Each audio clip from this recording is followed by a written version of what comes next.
आप एक बात पर विश्वास कर लीजिए कि आपको कोई भी सुखी नहीं कर सकता। यदि आपको कोई सुखी कर सकता है तो आप हैं। बिल्कुल घनीभूत अर्थात ठोस बात है, इसे समझ लेना। यदि आप अपने विचार के द्वारा, विवेक के द्वारा अधर्माचरणों का त्याग करके धर्म पूर्वक जीवन व्यतीत करते हुए भगवान नाम जप करते हैं तो पूर्व पाप कर्म के अनुसार जब देह रचा गया तो उसमें जो प्रारब्ध दुख सुख का है वो तो आएगा, पर आपको परास्त नहीं कर पाएगा। और आगे आपके लिए महासुख है जो दुख और सुख दोनों से परे है। अखंड प्रसन्नता, अखंड आनंद, वो केवल आपके करने से होगा।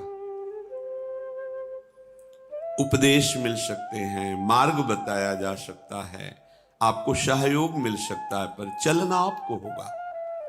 यदि आप नहीं चले तो ये कहीं भ्रम हो कि मैं कहीं जाऊं और मेरी दुख निवृत्ति हो जाए, तो इस भ्रम को छोड़ देना आप।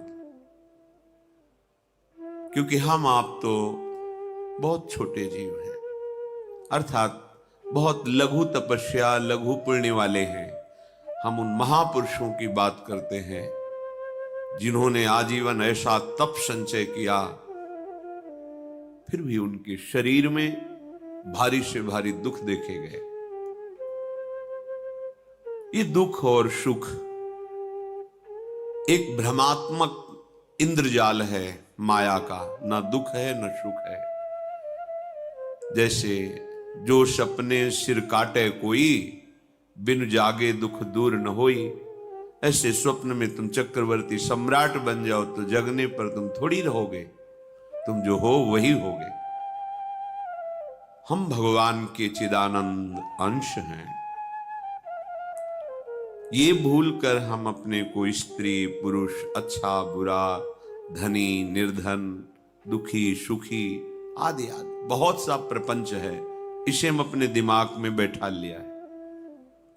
जब तक आप ये प्रपंच नहीं छोड़ोगे तब तक आपको सुखी कोई कर ही नहीं सकता, क्योंकि दुखालयम नाशवान संसार का तो तुमने अस्तित्व रखा है। अगर ये किसी के दूर करने से होता तो स्वयं जगत गुरु परब्रह्म परमात्म तत्व भगवान श्री कृष्ण सामने हैं और अर्जुन को कह रहे हैं, मात्रा स्पर्शास्तु कौन्तेय शीतोष्ण सुख दुखदा आगमा पाइनो अनित्यास्तास्तितिक्षस्व भारत। हे भारत, हे अर्जुन, ये आने जाने वाले अनुकूलता प्रतिकूलता, गर्मी शीतलता, अर्थात काम क्रोध लोभ मोह मद मत्सर अपमान निंदा, ये सब ताप पहुंचाते हैं। अनुकूलता सम्मान यश कीर्ति धन वैभव, मानी हुई मान्यता, ये सब शीतलता पहुंचाते हैं। ये उष्णता और शीतलता, अनुकूलता और प्रतिकूलता आने जाने वाले हैं। भगवान ये नहीं कह रहे मैं मिटा दूंगा, कह रहे तास तितिक्षस्व भारत। हे अर्जुन, ये तुम्हें सहना होगा। यदि तुम इसे सह गए तो तुम्हारे हृदय में ऐसी स्थिति प्रकट हो जाएगी कि फिर ये स्पर्श भी नहीं कर पाएंगे। सहने से तुम्हारी भक्ति बढ़ेगी, तुम्हारा चिंतन बढ़ेगा, तुम्हारा स्मरण बढ़ेगा। सत्य वस्तु के लिए, सत्य तत्व के लिए तुम सुखी हो जाओगे। बिल्कुल खुली बात। आडंबर नाटक पाखंड इसकी जरूरत नहीं है। प्राकृतिक भोगों में सुख बुद्धि, देहाभिमान, विद्या रूप महत्व कुल धन यौवन अभिमान, यही तुम्हारे दुख का मूल है और ये कोई दूसरा नहीं हटा सकता। ये तुम्हें अपने विवेक सत्संग से प्राप्त हुई विवेक के द्वारा, शास्त्र स्वाध्याय से प्राप्त हुई विवेक के द्वारा इसे तुम्हें त्यागना है। दुख तुम पकड़े हो तो छुड़ा कौन सकता है? छुड़ाना तो आपको ही पड़ेगा। अगर कोई वादा करता है कि मैं आपको दुख रहित कर दूंगा, मुझे आज तक समझ में नहीं आया। दुख रहित होने का जो उपाय है वो गुरुजन, महापुरुष, संत जन बताते हैं कि जब चारों ओर अंधेरा छा रहा हो, कोई अपना न दिखाई दे रहा हो, केवल दुख ही दुख, अशांति ही अशांति, उस समय आप देखिएगा कोई एक है जो आपको बहुत प्यार कर रहा है। वो हमारे प्रभु हैं। आप जिनकी तरफ पीठ किए हो और जहां दुख है उधर मुख किए हो, वापस घूमो, सन्मुख होइएगा। सन्मुख होए जीव मोहि जबहि, जन्म कोटि अघनाशों तबहि। करोड़ों जन्मों के पाप नष्ट कर देते हैं भगवान। जहां प्रभु की तरफ हुए तो पता चला बहुत जन्मों से बिछुड़ा था, वो मेरे स्वामी मिल गए। भारी से भारी संकट की निवृत्ति के लिए एकमात्र उपाय भगवान श्री हरि का आश्रय, उनके नाम का जप। सत्य मान लीजिए, आडंबर से कुछ नहीं होना। चाहे जितने जंतुर बांध लो, चाहे जितना जो कुछ जादू टोना जो मनावे सो कर लो, बारी मथे घृत होए बरु शिकताते बरु तेल, बिनु हरि भजन न भवतरी यह सिद्धांत अपेल। विनिश्चितम बदामिते नान्यथा वचांस में हरि भजंती। अटल बात है, यदि भजन नहीं करोगे तो तुम्हें कोई सुखी नहीं कर सकता। तात्कालिक आपको ऐसा लग सकता है मेरा काम बन गया, नहीं, वो तत्कालिक है। हमारा काम बनना तो तब होगा जो हमारा आवागमन मिट जाए, सदा सदा के लिए मुझे ऐसी वस्तु प्राप्त हो जाए कि जहां चाह ही खत्म हो गई, जहां दुख ही खत्म हो गया। वो हमारा स्वरूप है, वो हमारे आराध्य देव है। प्रार्थना मान लीजिए, भटकाव से बचिए। ये कलिकाल मलायतन मन कर देख विचार, श्री रघुनाथ नाम बिन नाहिन आन आधार। महापुरुषों ने स्पष्ट कहा है। ये मलायतन मल का आगार है। मल माने कामना, नाना प्रकार की वासना, भ्रष्ट आचरण, छल कपट, दंभ पाखंड, बोलबाला, इसका एकमात्र श्री भगवान का नाम आधार है। जो चाहत है नित्य सुख अरु मन को विश्राम, तो हित ध्रुव हित सो भजत रो पल पल श्यामा श्याम श्यामा श्याम श्यामा श्याम। यदि सच्चिदानंद शाश्वत सुख चाहते हो, जहां से कभी हटना ना पड़े, केवल सुख ही सुख है, आनंद ही आनंद है, और मन का विश्राम चाहते हो कि भाग दौड़ मन की मिट जाए, तो बस प्रेम से बोलते रहो श्यामा श्याम श्यामा श्याम, राधे श्याम, राधा राधा राधा वल्लभ। ये बड़ी शोध करके महापुरुषों ने बात कही है। यदि आप भजन नहीं करते तो आप दिमाग में लिख लीजिए, चाहे अपनी नित्य डायरी में लिख लीजिए, जो आप दिनचर्या लिखते हैं। आपको कहीं भी कभी भी कोई भी सुखी नहीं कर सकता। गांठ बांध लीजिए, भटकने की जरूरत नहीं है। और यदि नाम जप करने लगे, धर्माचरण करने लगे, तो तुम आशीर्वाद देने वाले बन जाओगे। सातरति सातरति सा लोकांतारयति। ध्यान दीजिए, वो तर जाता है, वह तर जाता है, वो लोकों को तार देता है। जब पृथ्वी में भयंकर पापाचरण की वृद्धि हुई, असुरों के द्वारा प्रेरित होकर के जहां भी धर्माचरण, नाम कीर्तन, यज्ञ, हवन, होम, ऋषि मुनि विध्वंस कर दो, क्या हुआ? कोई दूसरा दिखाई दिया क्या? नहीं, किसी की सामर्थ्य नहीं थी। सब मिलकर के ब्रह्मा जी के पास गए, जो ईश्वर कोटि के महापुरुष, सबने ब्रह्मा जी से प्रार्थना की।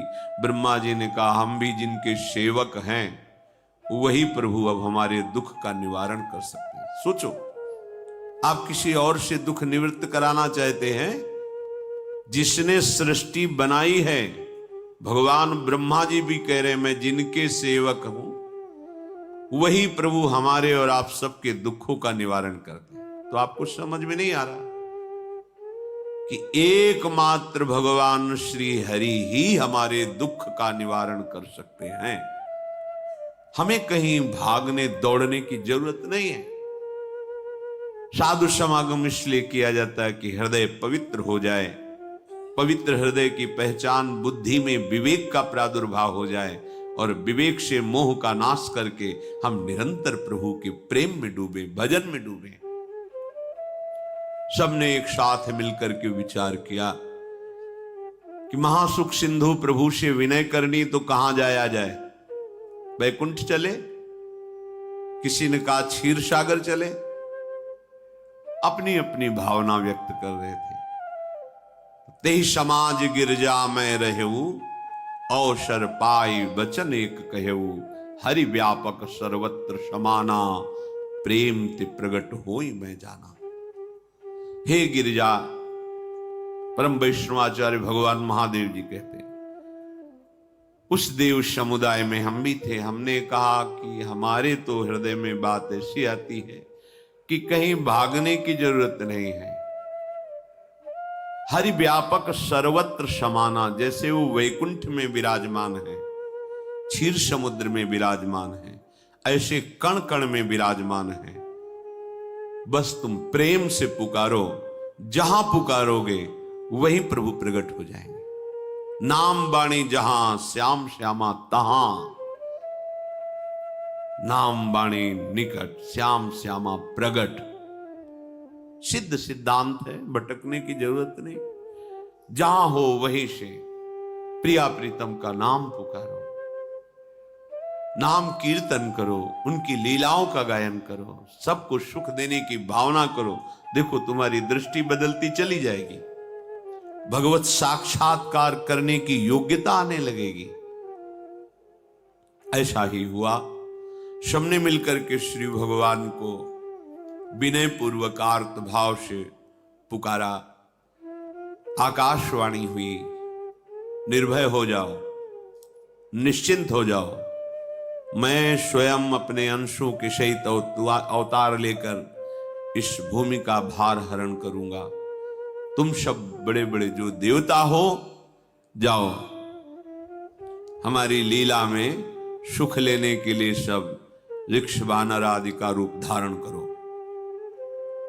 ब्रह्मा जी, महादेव जी, बड़े बड़े ईश्वर कोटि के लोकपाल बहुत प्रसन्न हुए, क्योंकि भगवद वाणी सत्य है, त्रिकाल सत्य है। सबको विश्वास हो गया कि अब मारा तो जाएगा ये महासुर, जिसको लगता था कोई ना मंत्र के द्वारा मार सकता है, ना अस्त्र के द्वारा मार सकता है। स्वयं श्री भगवान पधार रहे। भगवान ने जो निरंतर भजन प्राण रहते हैं, कश्यप जी, अदिति जी, वो भगवान के वात्सल्य में भरे थे। प्रभु जब प्रकट हुए तो उनसे कहा, मुझे आप जैसा पुत्र चाहिए। प्रभु ने कहा कि मेरे जैसा तो मैं ही हूं, अद्वितीय हूं, दूसरा कोई है नहीं, मैं ही अवतरित होऊंगा। भजन में देखो कितनी सामर्थ्य है। जगत पिता को पुत्र रूप में प्राप्त कर रहे हैं। वही चक्रवर्ती सम्राट अवधपुरी के नरेश महाराज दशरथ जी के रूप में, जिनकी महामहिम अद्भुत सौभाग्य प्राप्त करने वाली 3 ये रानियां, श्री कौशल्या जी, श्री कैकेयी जी, श्री सुमित्रा जी, भगवान वशिष्ठ जी इनके गुरुदेव हैं। प्रायः बड़े बड़े महान जो राज्य पालक रहे, उनके ऊपर, राजा के ऊपर महाराजा विराजमान रहे। ऊपर से स्वर्गलोक आदि लोकों से भी यह शिक्षा मिली है। देवराजेंद्र तो भगवान बृहस्पति, दैत्यराज बलि तो भगवान शुक्राचार्य, जनक जी तो सदानंद जी महाराज, दशरथ जी तो वशिष्ठ जी महाराज। ऐसा था, क्योंकि जहां हमारा विवेक काम नहीं करता वहां ये ब्रह्मबोध संपन्न महापुरुष तत्काल हमको संभालते हैं। महाराज दशरथ जी के हृदय में प्रबल लालसा हुई कि अब अवस्था व्यतीत होती जा रही है, पर जो गृहस्थ धर्म का परम लाभ है वो तो हुआ ही नहीं। वशिष्ठ जी के चरणों में प्रणाम करके कहा, भगवान एक ही बात की असंतुष्टता है, हमारे कोई पुत्र नहीं है।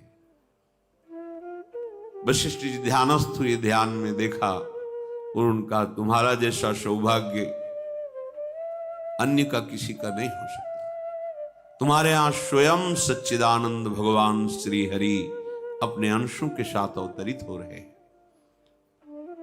श्रृंगी ऋषि को बुलाया गया, पुत्रिष्टि यज्ञ करी, उसमें साक्षात भगवान अग्निदेव प्रकट होकर के खीर दिया और कहा अपनी रानियों को पवा दीजिए। वशिष्ठ जी के आज्ञा के अनुसार उस खीर को 2 भाग में किया। प्रथम भाग श्री कौशल्या जी को दिया, जो दूसरा भाग था उसके 2 भाग किए, उसका 1 भाग कैकेयी जी को दिया। अब जो 1 भाग बचा उसके 2 भाग किए और वशिष्ठ जी की आज्ञा के अनुसार एक माता कौशल्या जी को, एक कैकेयी जी को दिया। उन्होंने अपने हाथ से सुमित्रा जी को दिया। तो सुमित्रा जी के गर्भ से लक्ष्मण और शत्रुघ्न, कौशल्या जी ने जो भाग दिया उससे लक्ष्मण जी प्रकट हुए, जो रामचरण अनुरागी, अद्भुत अद्भुत हरि प्रेमी। शत्रुघ्न जी भरत चरणों का आश्रय लिए हुए राम जी का सेवन करते। बड़ा रहस्य है, कितनी मर्यादा है। गुरु की आज्ञा से जहां जैसा विधान होना चाहिए वैसा, तो उस बड़ा मंगल शुरू। ये महामहिम जगत पावन करने वाली माताएं मानो अपने गर्भ में अखिल ब्रह्मांडों के स्वामी को धारण किए हुए हैं, जिनके गर्भ में अनंत ब्रह्मांड वास करते हैं, उन प्रभु को अपने गर्भ में धारण करने का अनुभव कर रहे हैं। महाराज दशरथ बहुत प्रसन्न है। ये जीवन का परम लाभ है। प्रभु हमारे कोई भी हो, माता पिता भाई बंधु सखा पति प्रीतम पुत्र, कुछ भी, ये तो ऐसे करुणामय कोई भाव रख लो और गाढ़ भाव कर लो तो आपको अनुभव कराने लगेंगे। जिस भाव से आप देखोगे कैसा सुख महाराज दशरथ जी को हो रहा होगा, जिनको गुरुदेव से पता है कि स्वयं भगवान पधार रहे। प्रतिपल इनके दर्शन करके कौशल्या जी, कैकेयी जी, सुमित्रा जी के प्रेम पुलकित रहते हैं। दशरथ जी, अहो भाग्य, साक्षात भगवान पधार रहे। समय व्यतीत हुआ, जोग लगन गृह बार तिथि, सकल भये अनुकूल, चर अरु अचर हर्ष जुत, राम जन्म सुख मूल। ठीक योग लगन ग्रह वार तिथि सब अनुकूल हो गई। कब? जिसके हृदय में प्रभु का प्रकाश हो जाता है। जो प्रभु के भजन में रहता है तो योग लगन ग्रह वार तिथि नक्षत्र सब अनुकूल हो जाते हैं। जो पे कृष्ण चरण मन अर्पित, तो करी है का नवग्रह रंग।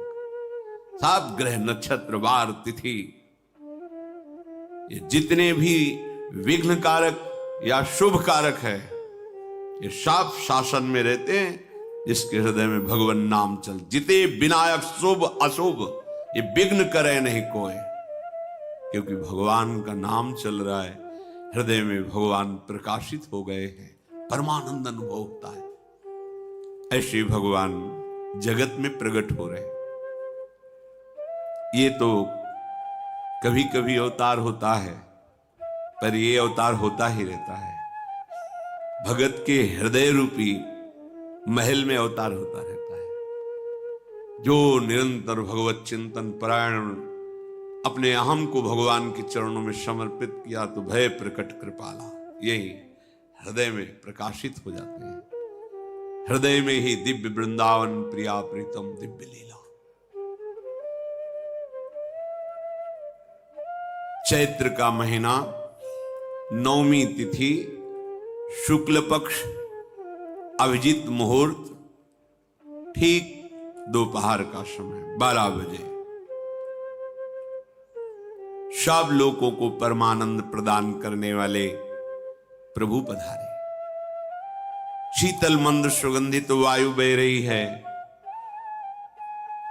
देवताओं की दुंदुभियां बज रही, पुष्पों की वर्षा हो रही, बड़े बड़े ऋषि मुनि नृत्य कर उठे। जैसे साधना का फल मिलता है हृदय आनंद में, आज समस्त साधनाओं के फल स्वयं मंगल मूर्ति प्रभु पधार रहे। सब महात्माओं का, संतों का हृदय अलौकिक आनंद से भरा हुआ है। पृथ्वी जितनी दिव्यता है सब प्रकाशित कर दी। रस भरे फल, औषधियां, दिव्य मणियां, रत्न जो छुपाए हुए अपने गर्भ में थी, प्रभु आ रहे, सब प्रकाशित कर दी। जलधाराएं जो सूखी हुई थी वो भी। जब ब्रह्मा जी ने देखा कि जो भगवान ने आकाशवाणी में कहा था वो सब सत्य हो रहा है, आकाश में ब्रह्मा जी समस्त देवतागण विराजमान होकर के अंजलियों में दिव्य पुष्प लेकर के वर्षा कर रहे हैं। सुंदर सुंदर अलग अलग वाद्य बज रहे हैं।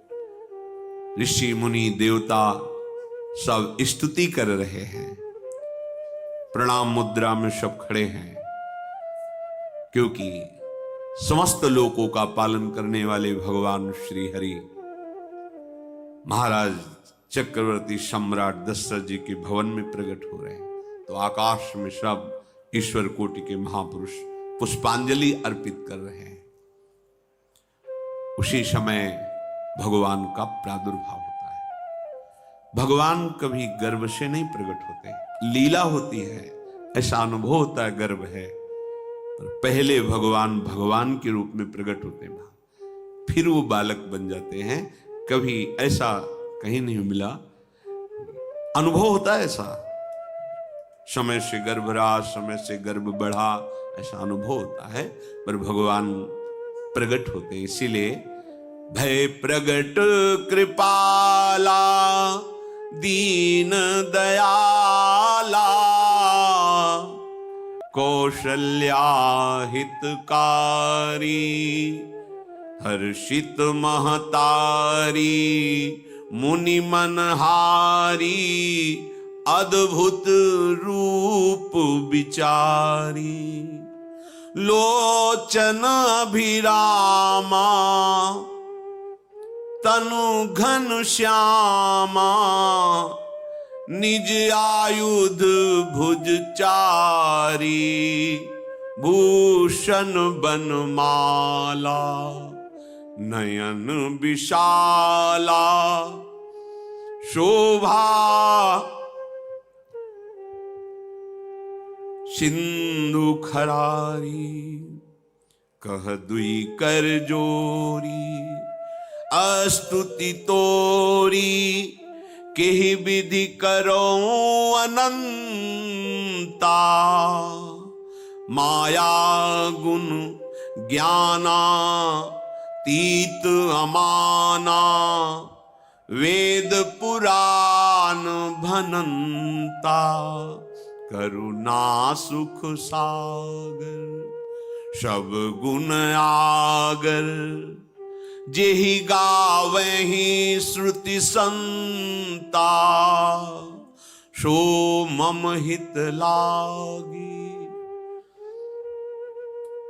जन अनुरागी भयउ प्रगट श्रीकंता ब्रह्मांड निकाया निर्मित माया रोम रोम प्रतिवेद कहे, ममु उर्षो बाशी यह उपहासी, सुनत धीर मति थिर न रहे, उपजा जब ज्ञाना प्रभु मुस्काना, चरित बहुत विधि कीनी चहे, कही कथा सुहाई मातु बुझाई, जेहि प्रकार सुत प्रेम लहे। दीनों पर दया करने वाले, बात समझिए। बहुत तपस्या है, बहुत गुण है, बहुत बड़े साधक हो, बहुत बात अभी नहीं बनी। दीनों पर दया करने वाले। अगर हमारा भजन साधन बन रहा है, हमें भगवत चर्चा कथन श्रवण का सौभाग्य, धाम नाम रूप लीला, ये मेरे प्रभु की हेतु की कृपा है। आप एक बार भी राधा नहीं बोल सकते, कृष्ण नहीं बोल सकते, एक मिनट भी आप नहीं आ सकते, ये केवल मेरी लाडली की कृपा है। हृदय में किंचन मात्र गर्व नहीं, अभिमान नहीं। वो हमारे भगवान को बहुत प्यारा होता है, प्रियालाल को बहुत लाडला होता है। हमें प्रभु के अगर चरणारविंद के अनुराग में डूबना है तो विवेक से देखो है क्या पास हमारे। अगर कुछ भी दिया हुआ है भौतिक आध्यात्मिक, वो सब मेरे प्रभु का दिया हुआ है, तो गर्व किस बात का, अहंकार किस बात, तो दैन्यता आ जाएगी। अज्ञान से ये अहंकार बढ़ता है, ज्ञान से इसका समन हो जाता है। चाहे भौतिक हो चाहे आध्यात्मिक हो, मेरे को सब कुछ मेरे प्रभु ने तो दिया है। ध्यान देकर देखो तुम्हारी उपज क्या है, तुम भी तो उन्हीं के अंश हो। न तुमने शरीर बनाया, न संसार बनाया, तो फिर अध्यात्म तो भौतिक अध्यात्म सब कुछ मेरे प्रभु का दिया हुआ है, सब कुछ प्रभु में है, तो फिर अहंकार किस बात का, दैन्य हो जाओ। यंत्र कहे कि मैं दक्षिण की तरफ चलूंगा और यंत्री तुम्हें उत्तर की तरफ चलावे तो एक कदम चल नहीं सकता यंत्र, ठीक ऐसे ही तुम हो। पर यह ज्ञान ना होने के कारण अहम वृत्ति को स्वीकार करके मनमानी आचरणों में उतर गए। अब तुम्हारा यंत्री माया हुई, यंत्रारूढ़ानि मम माया। और यदि भगवद आज्ञा का पालन करते हुए भजन परायण, तो आप भगवान के हाथ के यंत्र बन जाओगे, महासुख में निमग्न हो जाओगे। जो दीनों पर सदैव दुलार करते हैं, माता कौशल्या जी को परम सुख देने वाले प्रभु प्रकट हुए। मुनियों के मन का हरण करने वाले प्रभु को सामने देख करके कौशल्या जी आनंद मगन हो गई। प्रभु कहां? सामने। आनंद क्यों मगन? नेत्रों से अश्रुधारा चल रही कौशल्या जी के। सामने देखा श्याम सुंदर विराजमान है, लोचन अभिरामा तनु घन श्यामा। ऐसी अद्भुत श्यामता त्रिभुवन में नहीं, ब्रह्मा जी की बनाई हुई नहीं, कोई ऐसी श्यामता जिससे उदाहरण दिया जाए कि प्रभु के श्रीअंग की श्यामता कैसी है। वो बस संकेत के लिए चंद्र शाखा न्याय के अनुसार भले कह दे, नहीं प्राकृतिक ऐसी रचना ही नहीं है जो हमारे प्रभु की इंद्रनील मणि श्याम मनोहर, वो है ही नहीं। वो सामने देख रही कौशल्या जी। ये भजन का प्रभाव है। अरविंदाक्ष कमल नयन, देखते ही चित्त चुरा जाए, ऐसे नेत्र हैं प्रभु के। अजान बाहु लंबी भुजाएं। और जब प्रभु जहां प्रकट होते हैं, चाहे वो कंस कारागार हो या अवधपति का महल हो, पहले वैभव से प्रकट होते हैं। ऐश्वर्य स्वरूप, समस्त आयुध, समस्त वैभव, दिव्य आभूषण, बनमाला, चार भुजाएं, शोभा के समुद्र, आसुरी वृत्तियों का, भावों का, व्यक्तियों का नाश करने के लिए प्रभु प्रकट हुए। इसीलिए प्रभु से भी बढ़कर प्रभु का नाम है। वो व्यक्ति का नाश नहीं करता, वो वृत्ति का नाश करके भगवत दासत्व प्रदान कर देता है। बहुत अपार महिमा भगवान नाम की है, प्रभु के नाम की है। प्रभु प्रकट होते हैं तो दुष्टों का विनाश करते हैं, लेकिन प्रभु का नाम जिसके हृदय में प्रकट होता है, दुष्टता का नाश करके उसे जगत पावन करने वाला बना देता है। तीर्थी कुर्वन्ति तीर्थानि, वो जहां चरण रख दे उसे निष्पाप कर देता है। भूमि को, वायु को निष्पाप कर देता है, जिसकी जिह्वा पे नाम चलता है। मैया ने देखा कौशल्या जी ने जगत के स्वामी सामने विराजमान, दोनों हाथ जुड़ गए। हे अनंत, मैं कैसे आपकी स्तुति करूं? वेद पुराण ये सब स्तुति करते हुए हार गए। नेति नेति कहकर आपका पार नहीं पाए। माया से, गुणों से, ज्ञान से भी आप परे हैं, असीम हैं, अनंत हैं। श्रुतियां, संतजन सदैव आपका यश गान करते रहते हैं। हे दया के समुद्र, हे शब्द, सुखों के धाम, गुणों के धाम, भक्तजन सदैव आपका गान करते रहते हैं। आज वही प्रभु मेरे सामने प्रकट है। हे श्रीपति, आप मुझे सुख प्रदान करने के लिए मेरे नेत्र गोचर हुए। अरे जिनके रोम रोम में अनेकों ब्रह्मांड वास करते हैं, एक रोमकूप में अनेकों ब्रह्मांड वास, वो प्रभु मेरे पुत्र कहलाए, ये तो हंसी की ही बात है। मेरी बुद्धि विचलित हो रही।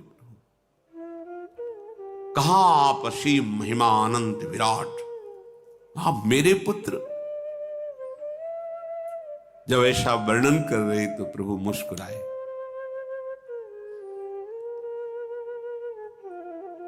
बहुत प्रकार से मैं आपको सुख देना चाहता हूं, इसलिए पहले मैं इस रूप में आया हूं कि आपने जो भजन करके मांगा था कि मेरे जैसा पुत्र हो, तो देखो मैं ही स्वयं, मेरे जैसा और कोई है ही नहीं, मैं ही स्वयं आया हूं। तुम्हें याद है?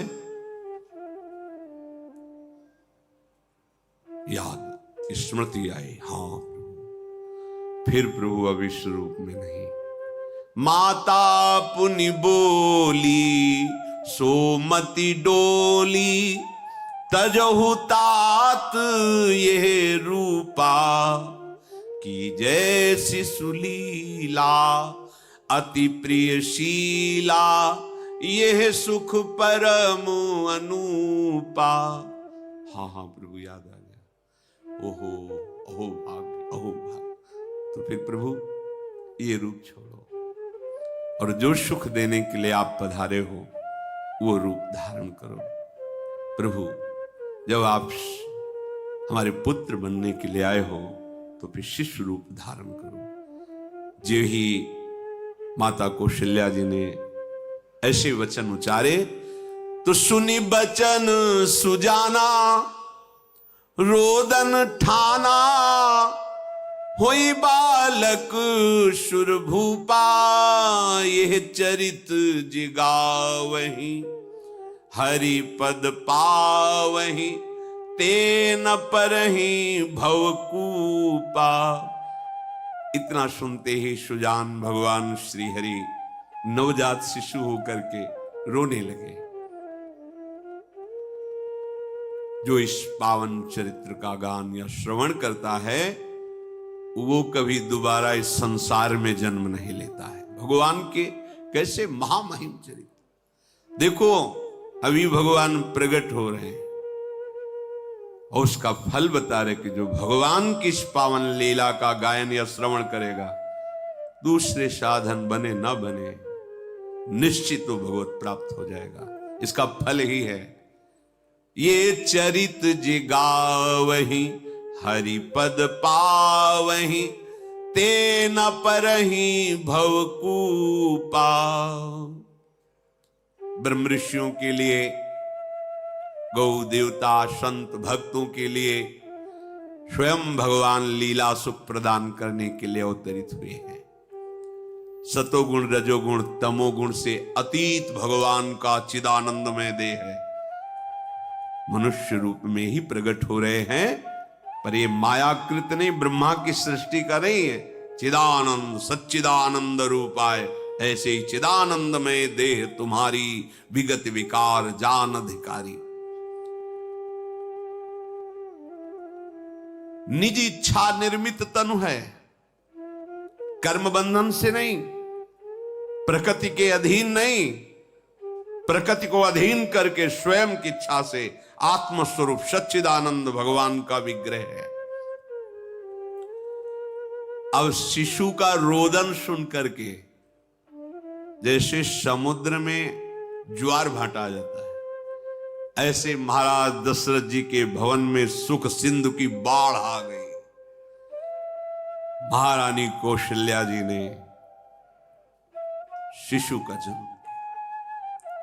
ऐसा जन्म हुआ है, जन्म मरण मिटाने वाला।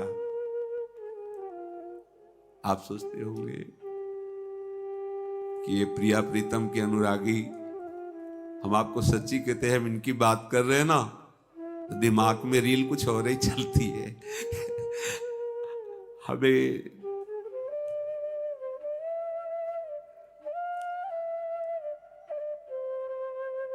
आनंद की उमगन मेरे प्रभु है।